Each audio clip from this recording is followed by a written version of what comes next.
নমস্কার। West Bengal volleyball association থেকে বলছি, দিলীপ ডালি।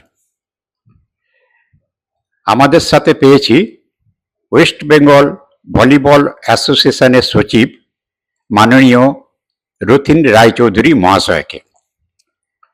বিগত 2024-25 বর্ষে যে সকল কর্মসূচিগুলি সংগঠিত করা গেছে ও আগামী 25-26 বর্ষে যে সমস্ত কর্মসূচি গ্রহণ করা হয়েছে সেই সম্বন্ধে আপনি যদি আমাদের একটু বিশদে বলেন, আমরা উপকৃত হব।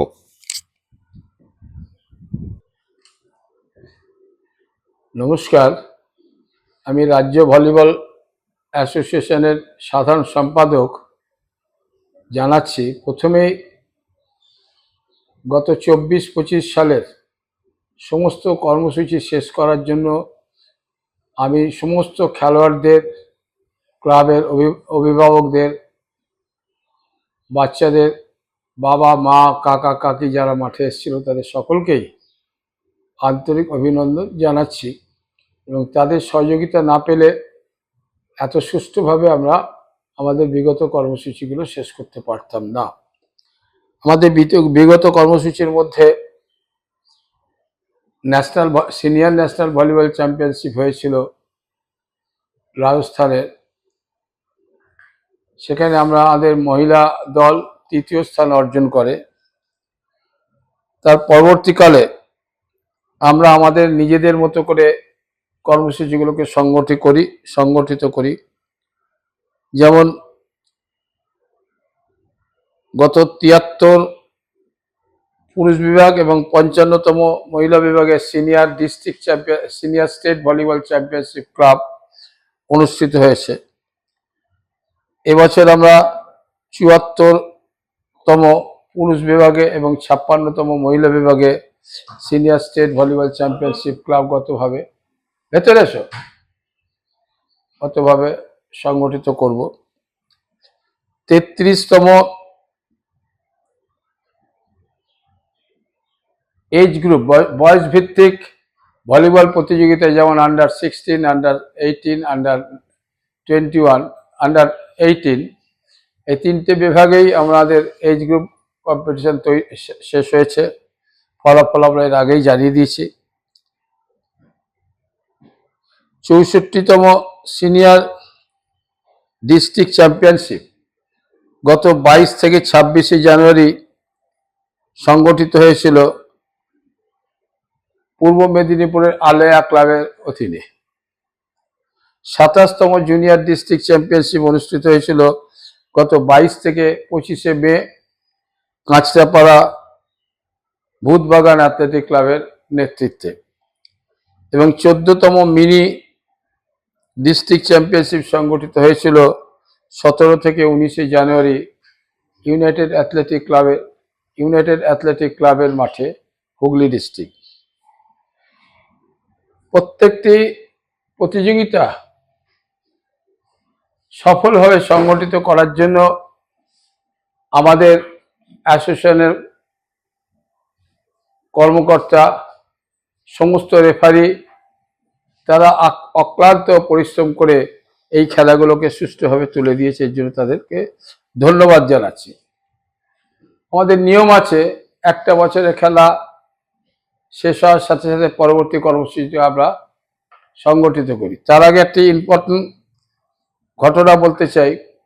এবারে আমাদের দুটি বালক বিভাগের ছেলে সাব জুনিয়রে আন্ডার 16 ইয়ার্স, একজন হচ্ছে অঙ্কিত দত্ত, আরেকজন হচ্ছে কৃষাণ কোলে। এই দুজনই আগামী 1 জুলাই থেকে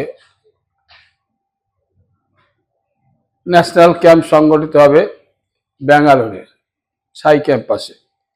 তারা ইতিমধ্যেই চলে গেছে। এই দুজন ছেলে ট্রায়ালে থাকবে। চেষ্টা করব তারা যাতে মূল টিমে আসতে পারে। এছাড়া আমাদের আরো কেউ কেউ ট্রায়ালে গিয়েছিল, তার চূড়ান্ত নিউজ আমাদের কাছে আসেনি। এই খেলাটা হবে, এই সাব জুনিয়র খেলাটা হবে 12 থেকে 19 জুলাই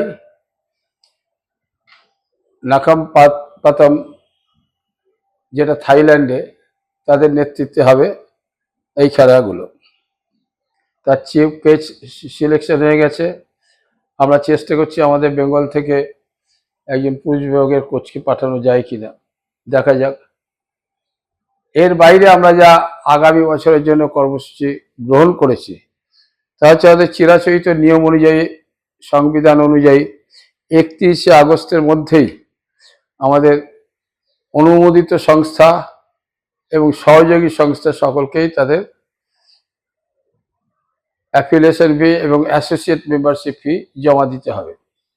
যদি 31 তারিখের মধ্যে না দিতে পারে তাহলে 15ই সেপ্টেম্বর মধ্যে 200 টাকা ফাইন দিয়ে ওই টাকা জমা দিতে হবে। কিন্তু 31শে আগস্টের মধ্যে না দিতে পারলে তাদের সভায় উপস্থিত হওয়া বা যদি কোনো ক্ষেত্রে ভোট হয় তাহলে ভোটাধিকারটা চলে যাবে। আমাদের খেলোয়াড় ট্রান্সফার হবে 10 থেকে 12ই সেপ্টেম্বর 3টে থেকে 6টা, এখানে এই মাঠেই ট্রান্সফার অফ প্লেয়ার্স যেটাকে আমরা বলি, এক ক্লাব থেকে আরেক ক্লাবে যাবে, সেটা হবে আমাদের 10 থেকে 12ই সেপ্টেম্বর 2025-এ 3টে থেকে 6টা টাইম। ডিস্ট্রিক্ট ট্রান্সফারটা হবে 20 থেকে 22শে আগস্ট।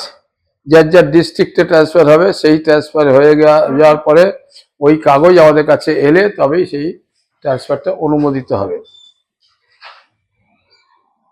আমরা আগেই ঘোষণা করছি যে 74তম পুরুষ বিভাগ এবং 56তম মহিলা বিভাগ সিনিয়র ভলিবল প্রতিযোগিতা ক্লাব ভিত্তিতে শুরু করার চেষ্টা করছি 3 নভেম্বর, অর্থাৎ 3রা নভেম্বর 2025 এক্সপেক্টেড। আমরা চেষ্টা করছি ওই তারিখ থেকে আরম্ভ করতে, কারণ তার আগেই সব দুর্গা পুজো, কালী পুজো, লক্ষ্মী পুজো, ছট পুজো সব শেষ হয়ে যাবে। আমরা দেরি করতে চাইছি না। এবার আমরা একটা ড্রাস্টিক স্টেপস নিয়েছি। প্রত্যেকবার আমাদের এই এজ গ্রুপ খেলাটা ওই এপ্রিল মে মাসে গিয়ে হয়, ফলে প্রচণ্ড গরম বা অথবা বৃষ্টি, তার মধ্যে ছোট ছোট বাচ্চাদের খেলতে হয়। আমরা এটা পরিবর্তন করতে চাইছি। আমরা সিনিয়র স্টেট চ্যাম্পিয়নশিপ ক্লাব শেষ হওয়ার সাথে সাথেই আমরা এজ গ্রুপ কম্পিটিশনটা শুরু করে দেব। সম্ভাব্য সময় হচ্ছে ডিসেম্বর মাস। ডিসেম্বর মাসের প্রথম থেকে আমরা শুরু করে দিতে চাইছি 34তম স্টেট এজ গ্রুপ চ্যাম্পিয়নশিপ। এই আমাদের কর্মসূচি। এছাড়া আছে আমার আগামী 10ই জুলাই থেকে আমরা আন্ডার 14 ইয়ার্স এবং আন্ডার 16 ইয়ার্স পুরো বালক এবং বালিকাদের কোচিং ক্যাম্পটা শুরু করে দিতে চাইছি। কারণ ইতিমধ্যেই ন্যাশনাল ফেডারেশনের তালিকা এসছে, তাতে এই দুটো খেলাই সবার আগে হবে, অর্থাৎ অক্টোবর মাসে। তার জন্য আমরা এখনই ক্যাম্পটা শুরু করে দিয়ে যথেষ্ট ভালো টিম তৈরি করতে চাইছি। এবং সাধারণত আমাদের মেয়েরা হয় প্রথম নয় দ্বিতীয় স্থান অধিকার করে আসে। সেই জন্য আমরা গত কয়েক বছর ধরে এই ন্যাশনালগুলো হয়নি, ফলে প্লেয়াররাও হারিয়ে গিয়েছিল।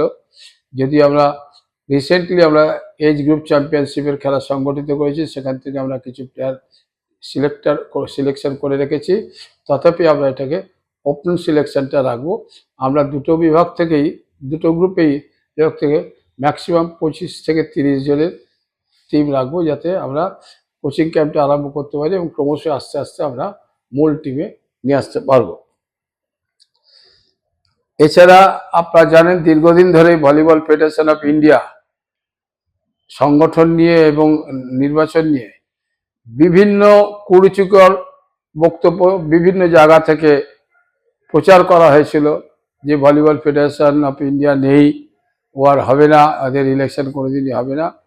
আমরা জানাই যে হাইকোর্টের রিটায়ার্ড বিচারপতির রিটার্নিং অফিসারের নেতৃত্বে এবং আরও একজন জাজ, যেটা আইও থেকে দিয়েছে, সেই দুজন জাজের উপস্থিতিতে, গভর্নমেন্টের প্রতিনিধি, এফআইভিবির প্রতিনিধির উপস্থিতিতে নির্বাচন হয় গত 7ই নির্বাচন হয়, সেই নির্বাচনে ওয়েল একচেটিয়া জয়লাভ করে সমস্ত বিভাগে। একটা পদেও আমাদের যে গ্রুপ, সেই গ্রুপ হারেনি। সমস্ত পদেই আমাদের গ্রুপের ছেলেরা জয়লাভ করে এবং তারা এখন ভলিবলের সর্বভারতীয় স্তরে তারা সংগঠিত করবে। ইতিমধ্যেই আজ 30 তারিখ একটি ভলিবল ফেডারেশন অফ ইন্ডিয়ার মিটিং সংগঠিত হয়েছে দিল্লিতে। আমাদের প্রতিনিধি গিয়েছে এবং যা সিদ্ধান্ত হচ্ছে, যা সরকার থেকে বা আইও থেকে দিয়েছে যে 70 বছরের বেশি কেউ থাকতে পারবে না। তাই ভলিবল ফেডারেশনে অফ ইন্ডিয়া যে ইলেকশন হয়েছে তাতে 70 বছরের বেশি কেউ নেই। বিভিন্ন স্টেটে হয়তো থাকতে পারে, কিন্তু সেটা এখনো সার্কুলার আকারে আসেনি। এলে তখন বিভিন্ন রাজ্য সংস্থাগুলো সেইভাবে সিদ্ধান্ত নিয়ে আলোচনা করবে। ধন্যবাদ। ঠিক আছে।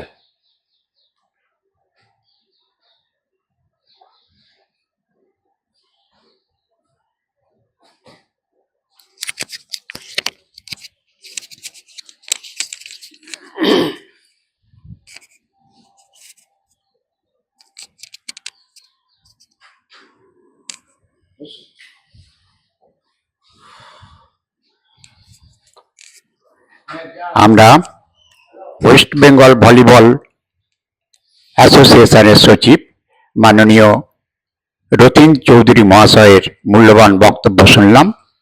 আমরা ওয়েস্ট বেঙ্গল ভলিবল অ্যাসোসিয়েশনের তরফ থেকে তাকে ধন্যবাদ জানাই।